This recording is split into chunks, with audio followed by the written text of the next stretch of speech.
I had taken a week off work, mostly to get away from the noise and pressure.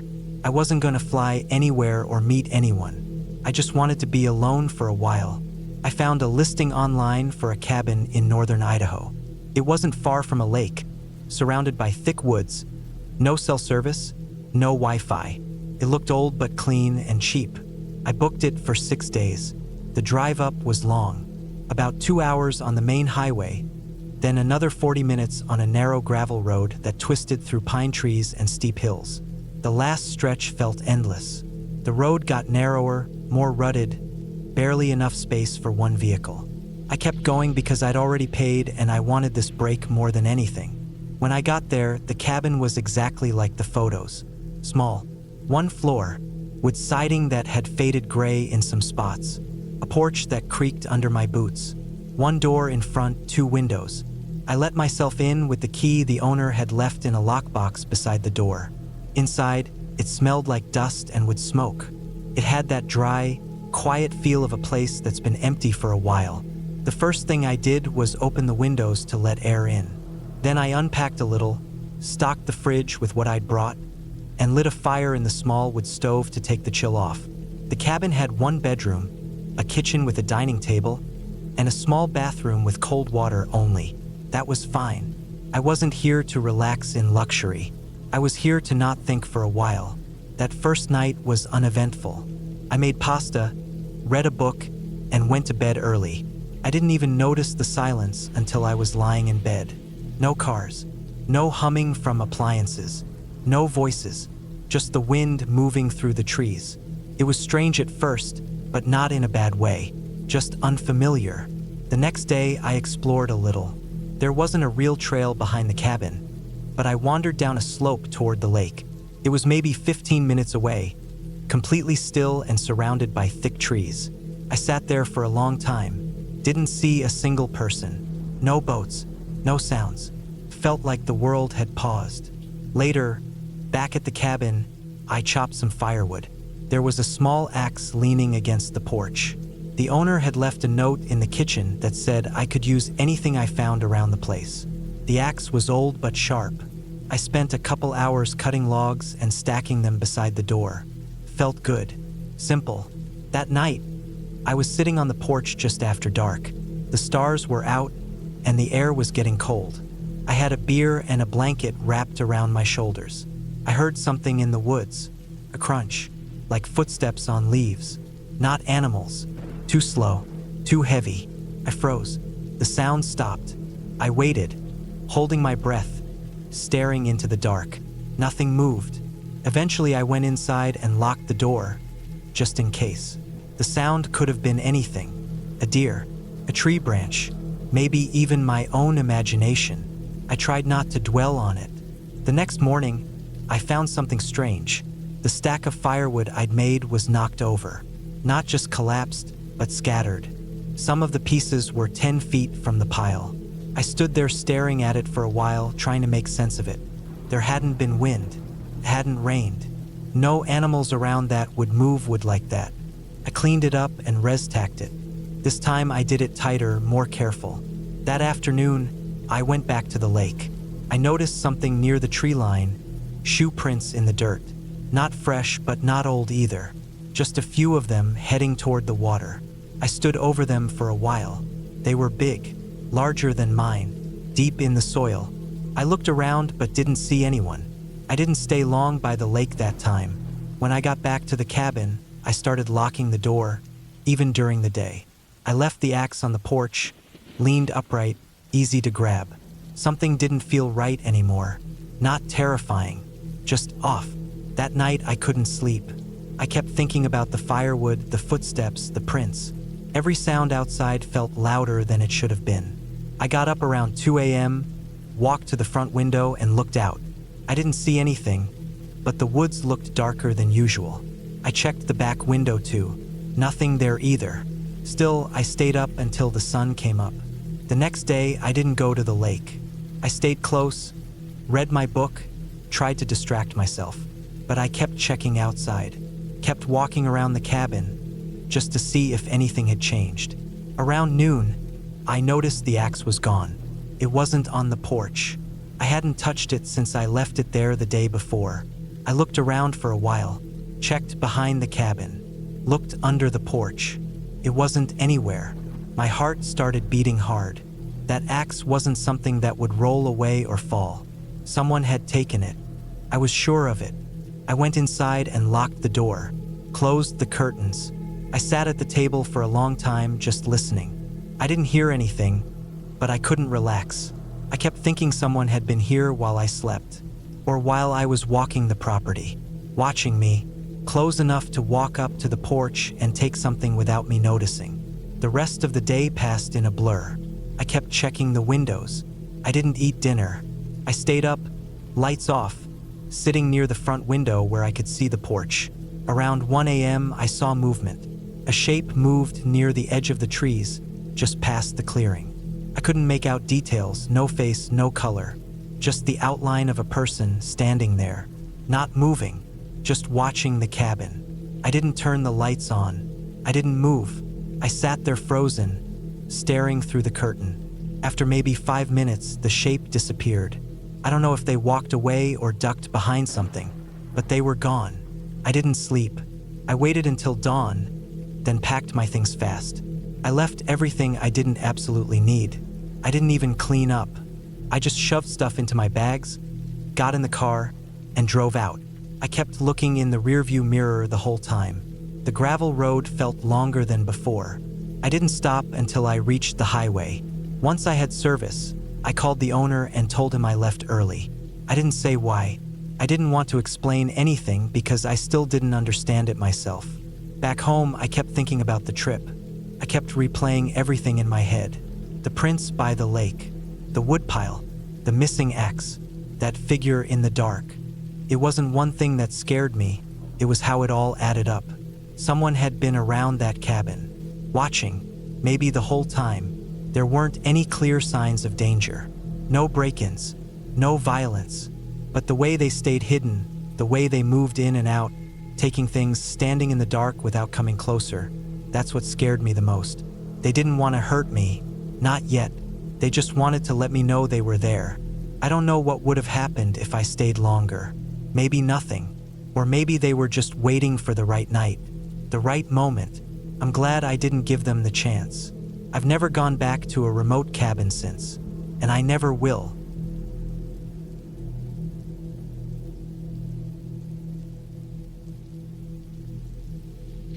I agreed to house-sit my friend Lena's cabin in the Catskills because I needed the break. City life was grinding me down. Sirens, concrete, the stale smell of train platforms. When she texted me and said, "Just feed the cat, water the plants, and lock up at night," it sounded like exactly what I needed. She was heading overseas for 2 weeks, and the cabin was just sitting there. Secluded, quiet, peaceful. A few hundred yards off a gravel road, surrounded by thick trees and long grass, the kind of place where you can hear yourself think. I packed a few books, some groceries, and drove up. The place was small, a single story with a screened-in porch and wide wooden steps leading to the front door. Inside, it was cozy, knotty pine walls, old furniture, and an oil painting of the mountains above the fireplace. There were a few potted plants by the windows, the kind that looked easy enough to keep alive. The cat, Nora, was already asleep on the couch when I got in. She blinked at me slowly and went right back to sleep. It all felt still and calm in a way I hadn't felt in years. The first day passed in silence. I made some tea, read a few chapters of a novel, and walked around the edge of the woods behind the cabin. At night, I locked up and went to bed early. It was darker out there than I expected. Pitch black, no streetlights, no glow from any town. Just thick, pressing dark, like it had weight to it. The next evening, after dinner, I sat on the porch with a beer, listening to the wind move through the trees. A few owls called out now and then. I was finishing the last of the bottle when I heard something beneath the floor. A soft thump, then another. Not steady, just spaced out and dull, like something heavy being moved or dropped. I figured it was a raccoon under the porch. It made sense. They get into everything. I grabbed a flashlight from the kitchen, walked around the side of the cabin, and shined it into the dark slats under the house. just leaves and dirt. I didn't crawl under or anything. I wasn't eager to shove my face into spiderwebs for the sake of a raccoon. I went back inside, turned off the lights, and went to bed. The next night, the sound came back. I had just shut off the lights in the living room when I heard it again. Thump, thump, thump. This time it wasn't random. It was spaced out, almost rhythmic, like someone crawling. One push, then another, moving slowly, steadily beneath the floorboards. It wasn't right. It wasn't a raccoon or a possum. It sounded too controlled, too deliberate. I froze where I stood, my eyes adjusting to the dark. Nora, the cat, was sitting on the windowsill, staring down at the floor. Her ears were flat, her tail flicking sharply. I didn't move for a long time. Eventually, I got the flashlight again and stepped outside. The air was cold and sharp. My boots crunched over the gravel as I walked around to the side of the cabin. I crouched down, aimed the light underneath, and held my breath. That's when I saw it. A small, neat pile of clothes. Pants, a flannel shirt, socks, underwear. All folded like they came straight out of a drawer. There was even a phone charger coiled on top. Nothing was dirty or tossed around. It looked intentional, organized, like someone was living down there and wanted to keep things tidy. I backed away slowly, not even realizing I was holding my breath. My legs felt numb. I went back inside, locked every door, and called Lena. When she answered, I told her about the clothes. Her voice went quiet. Then she said, "We had problems before. A man was living under there for a while. We thought he was gone." That's all she said. No explanation, no details, just that flat sentence. We thought he was gone. I didn't pack. I didn't think. I grabbed my bag, grabbed the cat, and left. Drove half an hour to the nearest motel and didn't sleep all night. But the thing is, the more I sat there in that motel room, the more I started going over everything again. The sound always started after I turned the lights off. Not before. Not when I was walking around or reading. Only once the lights were out, when I was done for the night. It wasn't random. It was timed. Like he was listening, waiting. And that's what really stuck with me.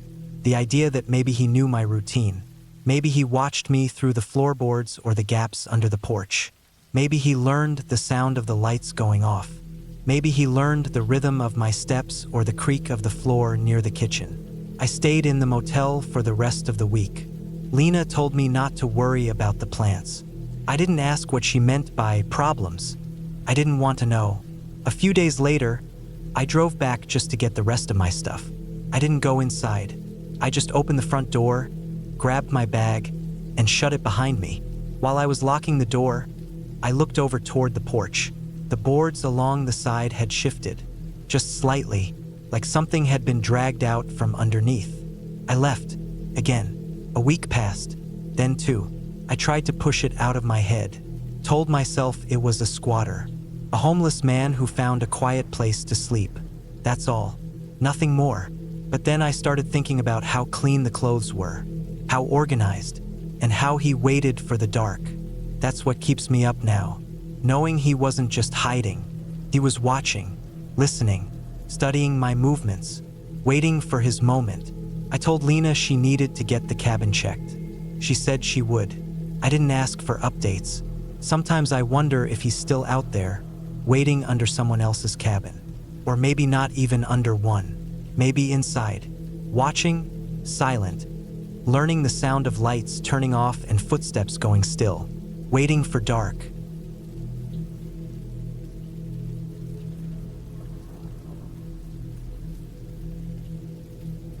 I rented the cabin in Maine because I needed to get away. No emails, no meetings, no phone calls. I wanted quiet, and this place promised it.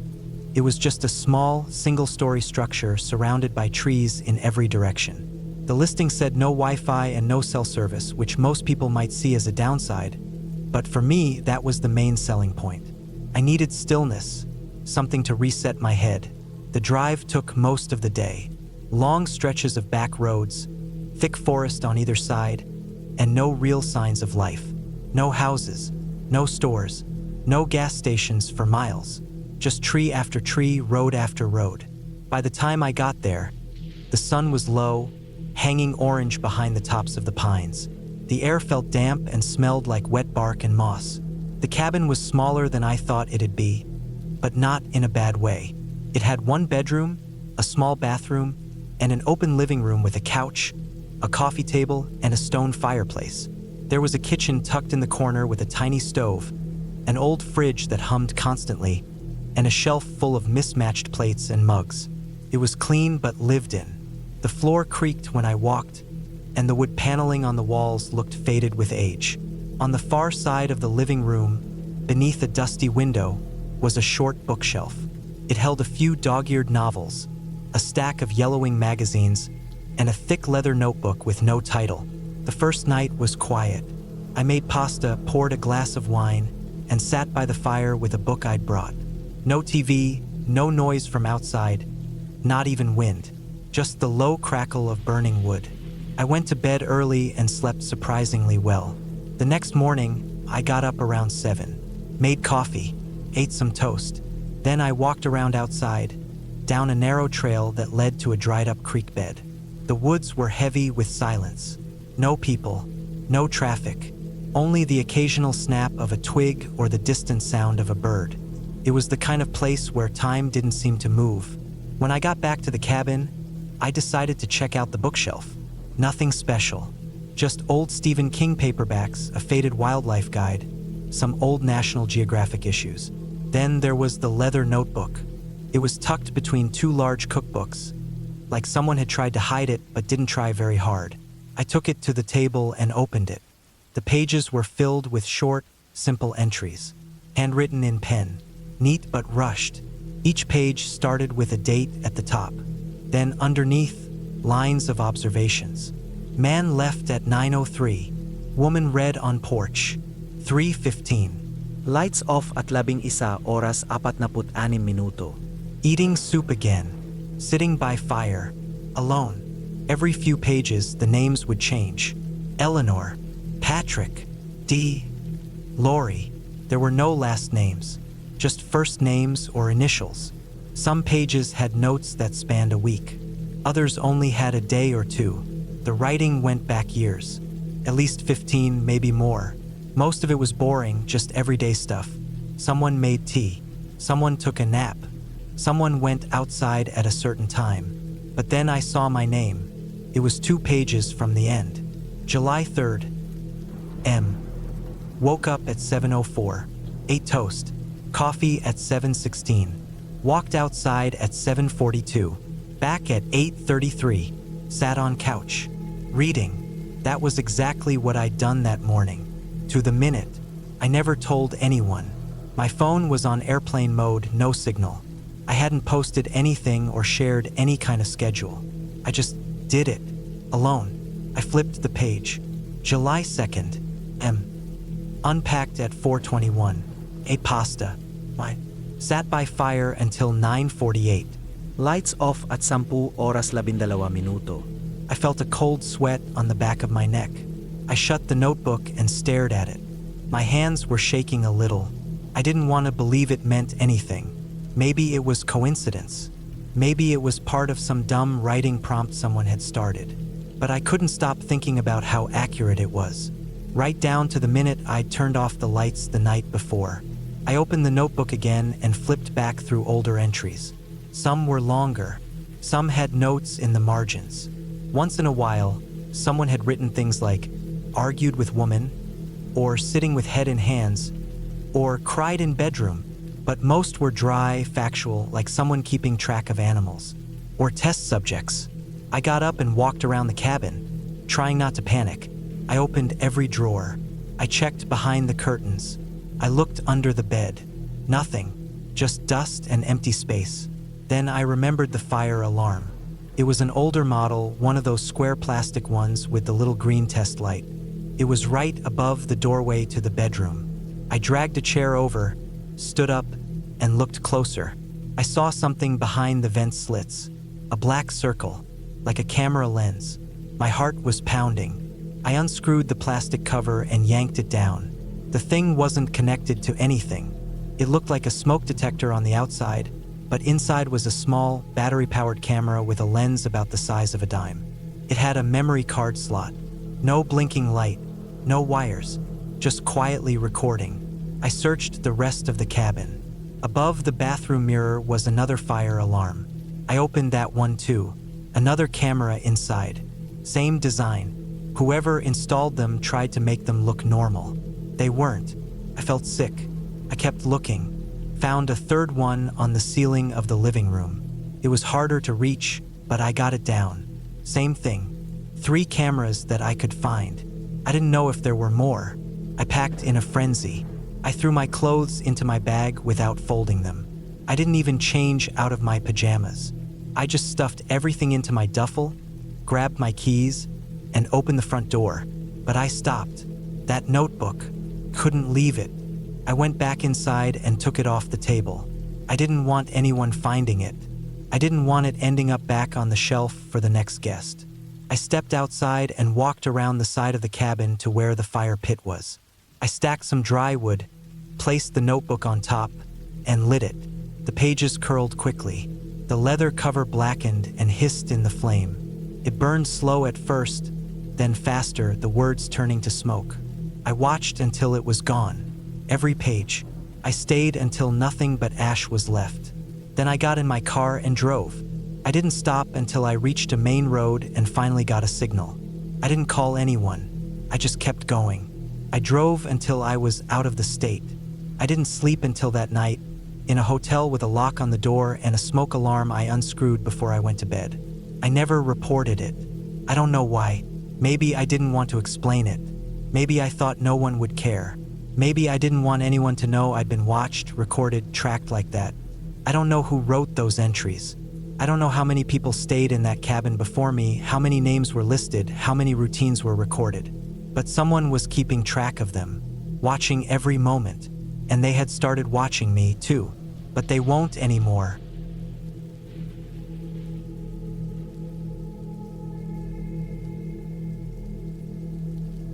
I rented the cabin because I needed to get away.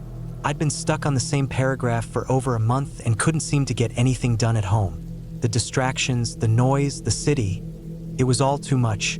A friend of mine mentioned a small off-grid place in Oregon he'd stayed at for a hunting trip. No service, no neighbors, no traffic. Just a cabin tucked into the woods with a well, a wood stove, and a generator for basic electricity.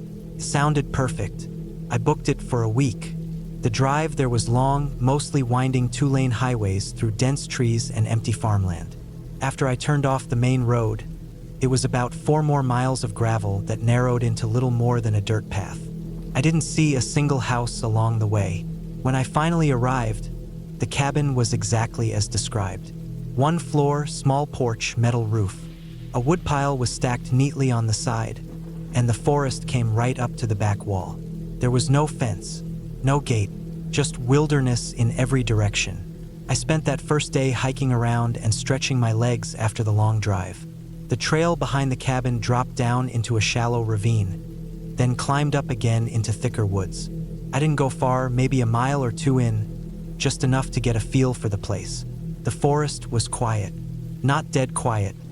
There were birds and the sound of wind in the trees, but no traffic hum, no airplanes, no voices. It was the kind of silence that makes your ears ring a little. When I got back to the cabin, I made a fire in the stove, cooked some simple food, then sat on the porch with a notebook and watched the sun go down behind the trees. It was almost midnight when I decided to go to bed. I had the wood stove going, my phone on airplane mode, and a flashlight on the nightstand. I was just starting to drift off when I heard a knock at the door. Not loud, just one knock. It was so soft I almost thought I'd imagined it. I sat up in bed and waited, holding my breath. Nothing followed. No second knock. No footsteps. Just silence. I stayed completely still for maybe 5 minutes, eyes locked on the door from where I sat. The curtains were drawn so I couldn't see out.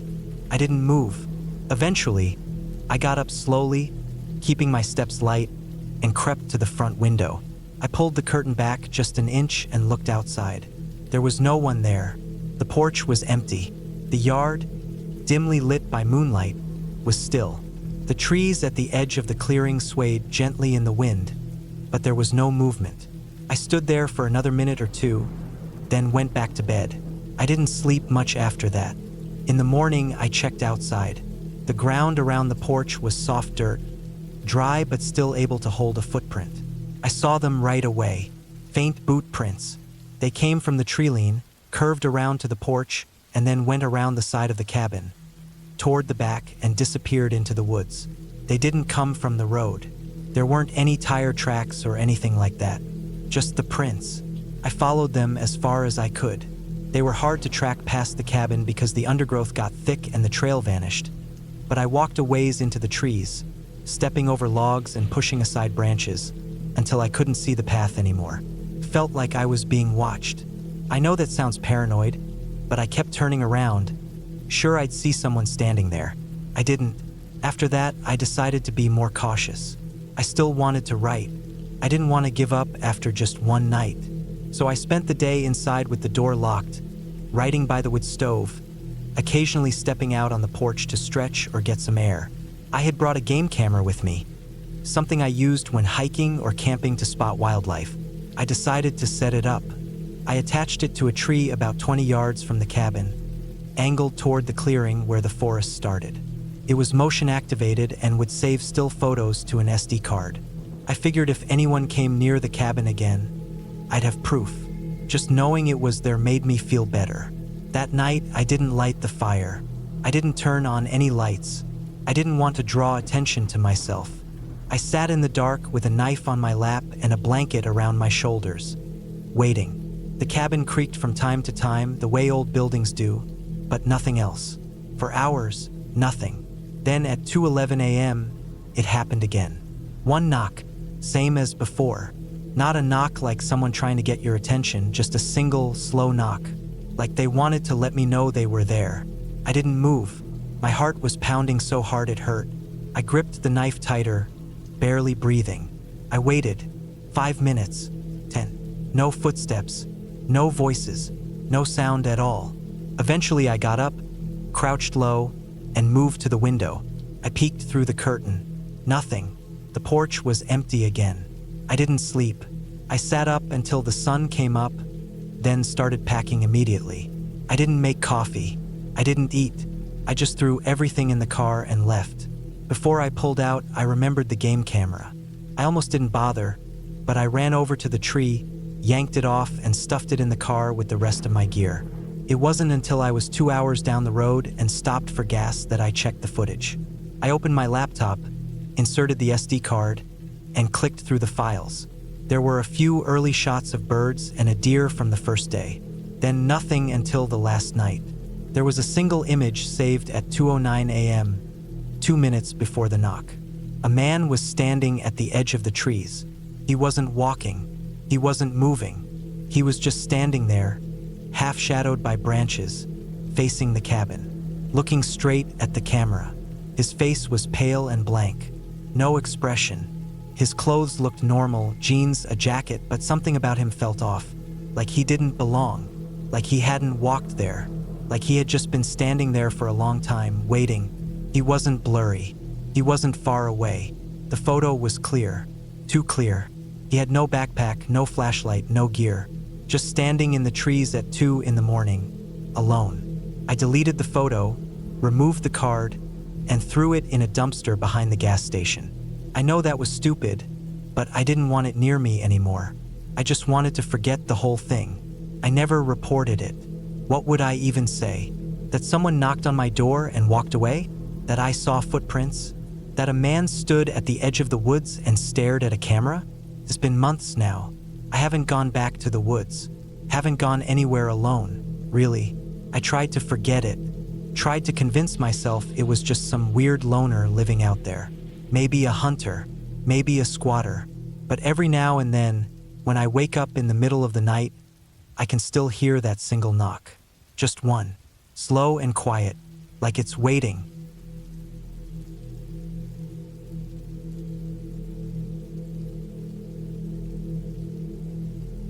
I rented a cabin deep in the woods of northern Minnesota for a week, hoping to disconnect and reset. It was something I'd been planning for months. A full break from screens, noise, work. The photos showed a small, simple wooden cabin surrounded by tall pine trees, right near a lake.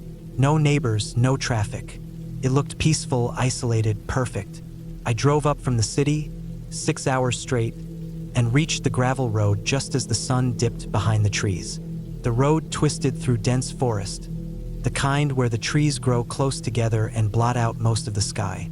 I reached the cabin around 7 p.m. It was smaller than I expected. A single story with faded red paint, a narrow porch, and a wooden door that looked like it had been patched up more than once. There was no cell service, which I expected, but it still felt a little strange once I realized I was totally cut off. No bars, no signal, just the silence of the woods. Inside, it was basic. A main room with a couch, a table, a tiny kitchen with old appliances, and a hallway that led to a bathroom and a single bedroom. There was no TV, no internet, and the electricity came from a loud old generator behind the cabin that sputtered to life when I flipped the switch near the front door. Everything smelled faintly of damp wood and dust, like the place hadn't been aired out in a while. The first night was fine. I made some soup, read a book on the porch until it got too dark to see, then went inside and fell asleep on the couch. The air was cool, and the only sounds I heard were wind through the trees and the occasional creak of the old structure settling. I woke up once around 3 a.m., not from a sound, but from a strange feeling. I don't know how else to explain it, just a sense that something was off. But I couldn't place it, so I went back to sleep. The next morning, I went for a walk down a trail that led from behind the cabin through the woods. It twisted down toward the lake and opened up to a small clearing near the shoreline. I sat there for a while watching the water. It was calm, still. No boats, no voices, nothing. Just birds and the occasional rustle from something moving in the underbrush. I noticed some faint tracks near the edge of the water, like something heavy had been dragged. At first, I figured it was a deer or something, but the longer I looked, the stranger the pattern seemed. Like the tracks started at the edge of the woods and went into the water, not out. There were long grooves in the mud, not just hoof prints. I stared at them for a while, then brushed it off. Probably a fallen tree or a beaver dragging something. I told myself not to overthink it. Back at the cabin, I made some food and read again. In the afternoon, I walked around the cabin, just exploring. The trees grew thick on all sides. I hadn't noticed the back of the cabin much before, but now I saw that there were deep scratch marks along the lower edge of the back wall. Parallel grooves, maybe 6 or 7 of them, about the width of fingers. The paint had been scraped away, and underneath, the wood looked shredded. It wasn't from an axe or a tool. It looked more like claw marks. But again, I told myself it was probably an animal. Maybe a bear. I tried not to let my imagination go too far. That night, I turned in early. Around midnight, I woke up again. This time, it was definitely a sound. A low thump, dull, like someone hitting the side of the cabin with their palm. Came once, then again. I sat up and listened. The generator was still humming faintly. Another thump, then nothing. I waited 10, maybe 15 minutes, staring at the dark ceiling, straining to hear. But it was silent again. I fell back asleep eventually. The next morning, I walked around the cabin again, looking for signs of what might have made the noise. I didn't find anything obvious. No fallen branches, no tracks, nothing disturbed. But when I looked at the back wall again, the scratches seemed longer than before. Couldn't be sure.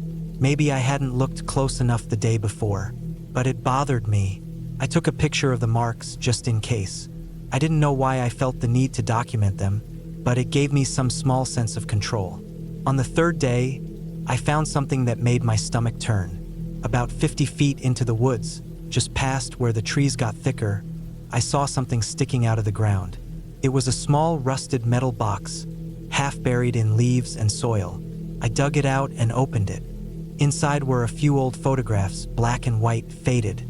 Most of them showed the cabin. Same building, same trees. But in one of them, there was a man standing near the porch. He looked middle-aged, with a beard and dark clothes. His face was blurred from movement, but what chilled me was the way he was standing, just far enough from the cabin, facing it like he was watching someone inside. There were more photos. One showed the same man, this time closer, standing at the window. Another was taken from behind the cabin, the man's silhouette visible through the trees. None of them had dates. The last photo was the worst. It was taken from inside the cabin, pointed out the front window, and through the glass you could see the same man standing at the tree line, staring in. I dropped the box and left it there. I walked back quickly, heart racing, constantly checking over my shoulder.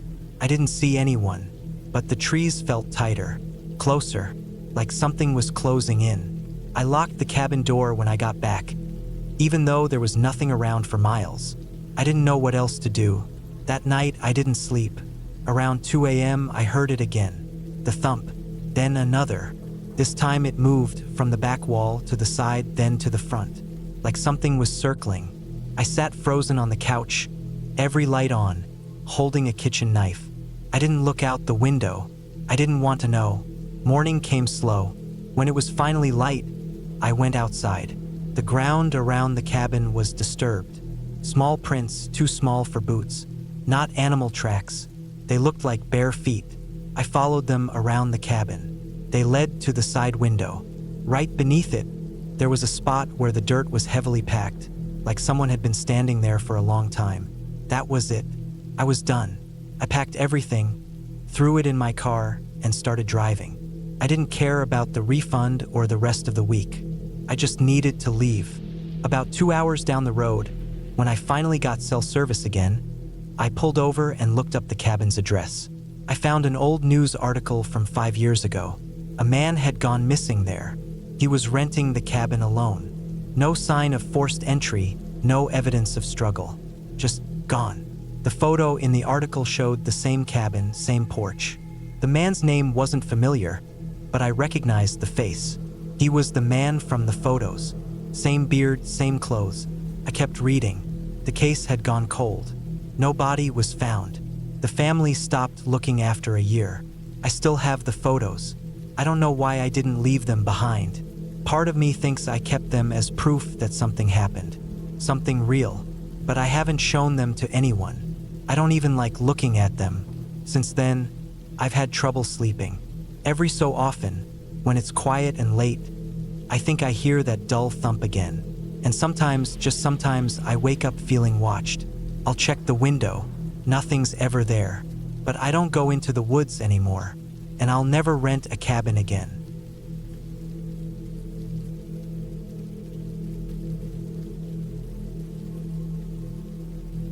My boyfriend and I had planned the trip for months. A quiet week in a mountain cabin in Utah. No work, no phones, no people. Just clean air, quiet trails, and the two of us. The cabin was tucked away off a narrow gravel road, about 20 minutes from the nearest town.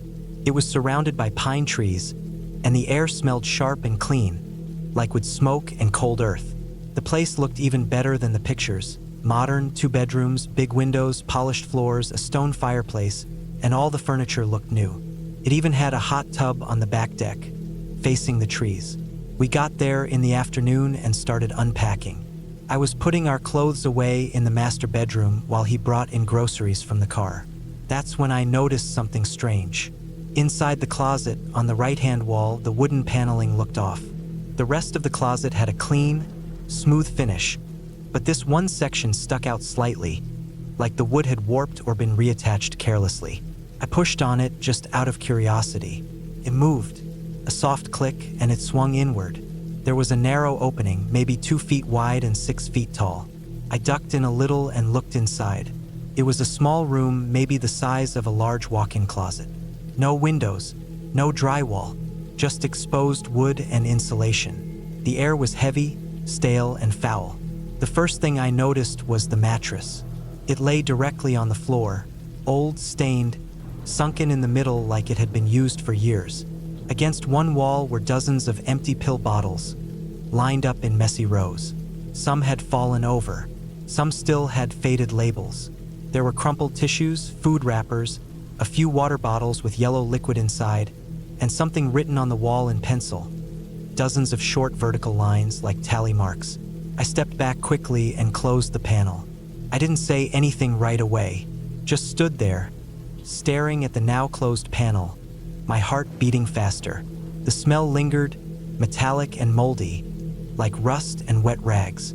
When he came in a minute later, I told him about it and opened the panel again to show him. He looked inside for maybe 5 seconds, shrugged, and said it was probably just a maintenance space, maybe where someone stayed while doing long-term work. I didn't think that made any sense, but I didn't feel like arguing. Still, it put me on edge. I kept thinking about that room. Why was it hidden? Why was it behind a panel in a closet? It didn't feel like a storage space. It felt like someone had lived in there or been kept in there. The tally marks on the wall especially unsettled me. I counted them later, over 100. That night, we ate dinner, watched a movie, and went to bed. I didn't sleep well. The bedroom was quiet, pitch dark except for the dim light of the digital clock on the nightstand. I kept imagining I could smell that awful scent again, even though we'd closed the panel and shut the closet door. Around 2 a.m., I woke up suddenly. I didn't know why at first. The cabin was dead quiet.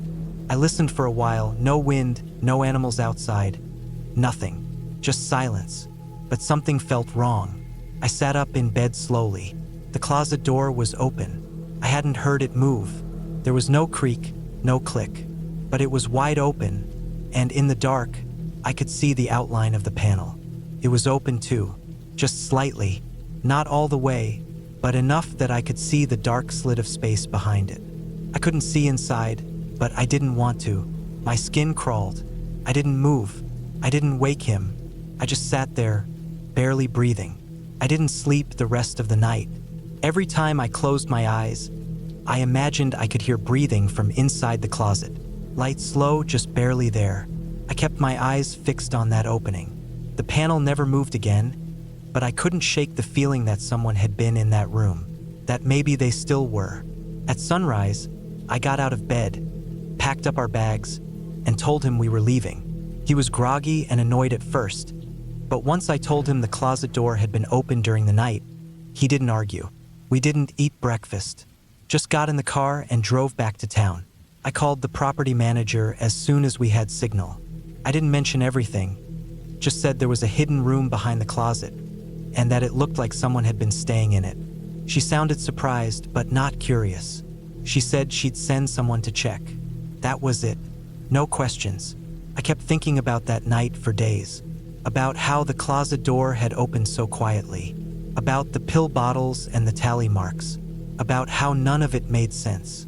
I tried to look up the history of the cabin, but I didn't find much. It had only been listed for a few months. No reviews. No photos showing the inside of that closet.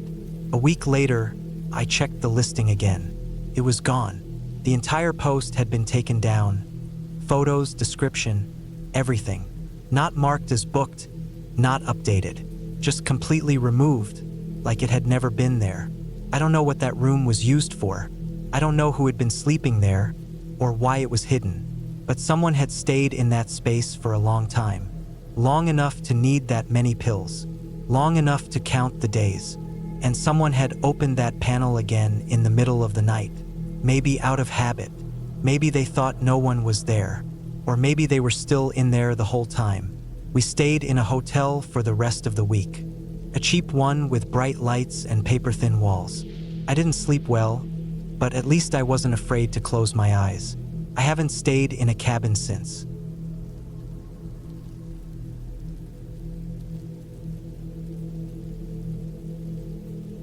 My cousin's cabin sat deep in the Tennessee hills, tucked back from the gravel road with nothing but bare trees and briars stretching for miles around. I hadn't been there in years, not since we were kids. He and his family used it mostly for hunting in the fall, but it had been sitting empty for months. When he offered it to me for a long weekend, just a quiet place to write and get out of the city, I took him up on it. I packed some food, my laptop, and a few warm clothes, and drove out late on a Friday morning. The cabin wasn't big. 1 floor, 2 bedrooms, small kitchen, narrow hallway. It was old, wood panel walls, scuffed hardwood floors, and a fireplace that didn't draw well. But it was cozy in the way old places sometimes are. The furniture was mismatched and lumpy, and there was a constant creak from somewhere in the walls, like the whole place breathed slowly, but I liked it. felt lived in, not sterile like a hotel or Airbnb. I brought in my bags, checked the fridge, still cold, and opened all the windows to air the place out. By late afternoon, I had a fire going and was sitting on the couch with a blanket and a beer.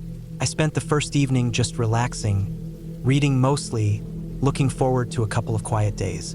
That's when I noticed the square cut in the hallway ceiling. A small wooden crawlspace door. I hadn't seen it when I first brought my bags in. It blended in with the ceiling, same wood, just a faint line marking it out. There was a latch on it, but it looked broken. One screw was missing, and the metal arm dangled uselessly. Out of habit, I grabbed a chair from the kitchen and stood on it, pushing lightly on the edge of the panel. It didn't move. I pressed harder, then tried both hands. Nothing. It felt solid, like it was either sealed shut or something heavy was sitting on top of it. I figured maybe it had swelled with moisture or been painted shut at some point. I didn't think much of it and got down. I wasn't about to start tearing up the ceiling of someone else's place. I let it be. That night, it got cold fast. The fire had burned low by the time I went to bed, and I had to throw on an extra blanket. I was lying in the back bedroom, the one with the small window facing the woods. No TV in there, just a dresser and an old lamp. I had my phone on the charger beside the bed, and the only sound was the occasional gust of wind or a creak from the wood settling. Sometime around 2 a.m., I woke up, not all the way, just enough to register a sound. A soft, steady sound from above me. It wasn't animals.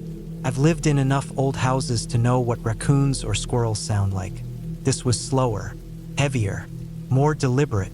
It sounded like someone dragging themselves slowly across the attic floorboards, just above the ceiling. Not crawling on hands and knees either, but lower, like elbows and stomach. It was a soft, shuffling scrape that moved a few feet, stopped, then moved again. I froze. I didn't sit up, didn't even turn my head. I just laid there under the blankets, staring at the ceiling in the dark. I waited for the sound to stop. It didn't, not for a while. It moved slowly, in no real pattern, back and forth above the hallway, maybe above the living room. A couple of times it stopped completely and I'd think it was over, but then it would start again. Just faint enough that I started to question if I'd even heard it. Eventually, I must have fallen asleep out of exhaustion. But I woke up early, as soon as the light came in through the window. I got up, got dressed quickly, and went into the hallway. The crawl space cover looked different. The panel had shifted. It was slight, maybe 2 or 3 inches to the side, but it wasn't in the same place as the night before. You could see the gap clearly, a dark line around the edges. The broken latch hung fully open now. When I looked closer, I saw faint scratches in the wood near the edges of the panel. Thin, inconsistent marks, like something had scraped along it from the inside. That's when it hit me that maybe it wasn't sealed or painted shut.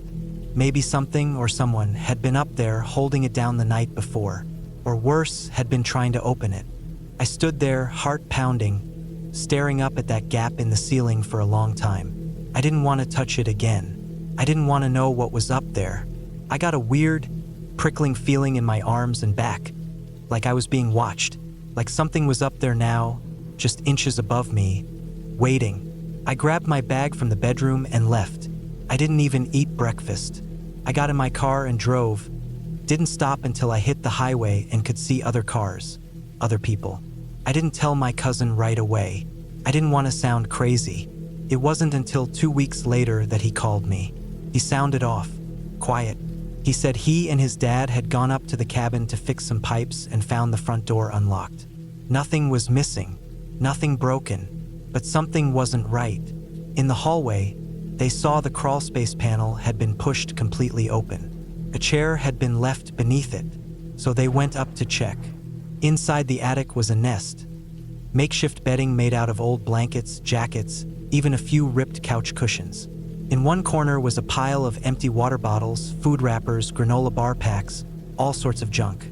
It looked like someone had been living up there for a while. Weeks, maybe longer. There were signs someone had moved around. Dust disturbed, insulation flattened. The place stank like old sweat and rot.